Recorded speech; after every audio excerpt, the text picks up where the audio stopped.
జనవరి 2026 31 చాలా powerful day. శని త్రయోదశి తిథి ప్రారంభం, ముగింపు. విశిష్టత ఇదే.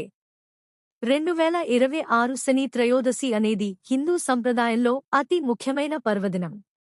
ఈ శని త్రయోదశి రోజున ఉపవాసం ఆచరించడం ఫలవంతం. అయితే ఈ శని త్రయోదశి అనేది పరమేశ్వరుడికి, శనీశ్వరుడికి అంకితం చేయబడిందని పండితులు చెబుతుంటారు. ఇక శనీశ్వరుడిని న్యాయ దేవుడిగా పరిగణిస్తారు. ఆయన అనుగ్రహం కోసం ఉపవాసం ఆచరించి పూజలు చేస్తారు. శని దేవుడి అనుగ్రహం వల్ల ఆయుష్షు, ఆరోగ్యం, సంపదలు కలుగుతాయని బలమైన విశ్వాసం.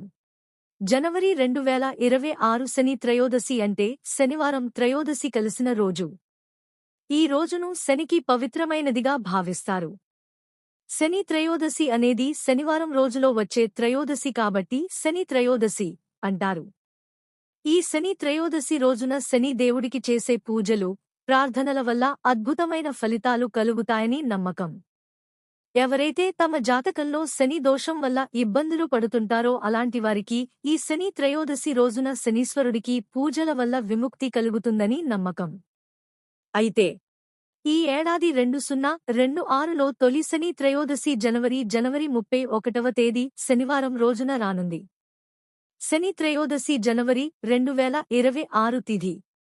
ఈ ఏడాది జనవరి నెలలో వచ్చే తొలి శని త్రయోదశి జనవరి 30వ తేదీ శుక్రవారం ఉదయం 11:09 ప్రారంభమై మరుసటి రోజు అంటే జనవరి 31వ తేదీ శనివారం ఉదయం 8:26 ముగుస్తుంది.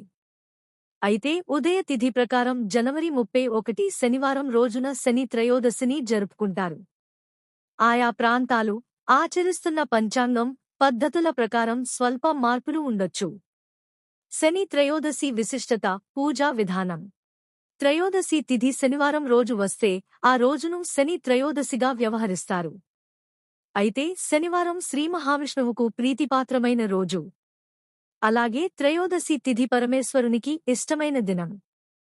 అందుకే ఈ త్రయోదశి శనివారం రోజు వస్తే శివకేశవులకు అత్యంత ప్రీతిపాత్రమైన రోజుగా పెద్దలు పేర్కొంటారు. శని జన్మించిన తిథి కూడా త్రయోదశి కాబట్టి శని త్రయోదశికి అంతటి విశిష్టత ఏర్పడింది.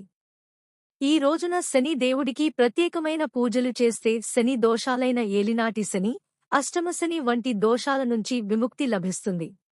అలాగే శనివారం రోజు శ్రీమహాలక్ష్మి, నారాయణుడు అశ్వత్థ వృక్షంపై ఉంటారని పురాణాలు పేర్కొంటున్నాయి. అందుకనే శని త్రయోదశి రోజున అశ్వత్థ వృక్షం, రావి చెట్టు సందర్శన, ప్రదక్షిణ చేయాలి అంటారు పండితులు.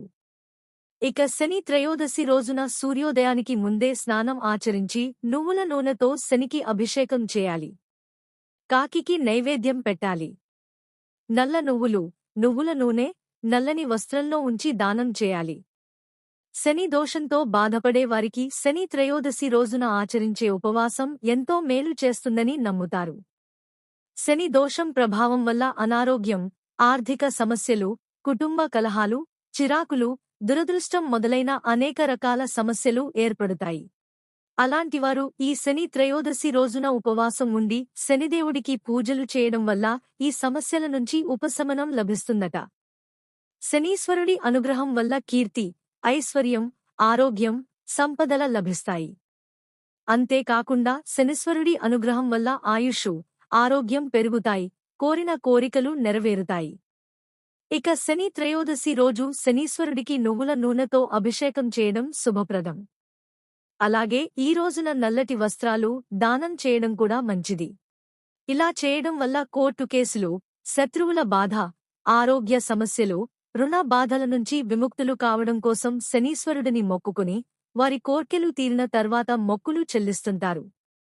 అయితే శనీశ్వరుడి ఆలయం నుంచి బయటికి వెళ్లుతున్న సమయంలో వెనక్కు తిరిగి చూడకూడదని, వెనక్కు తిరిగి చూస్తే శని దోషం మళ్లీ చుట్టుకుంటుందని పండితులు చెబుతారు. శని బాధలు తీరేందుకు చదవాల్సిన స్తోత్రం: నీలాంజన సమాభాసం, రవిపుత్రం యమాగ్రజం, ఛాయా మార్తాండ సంభూతం, తం నమామి శనైశ్చరం.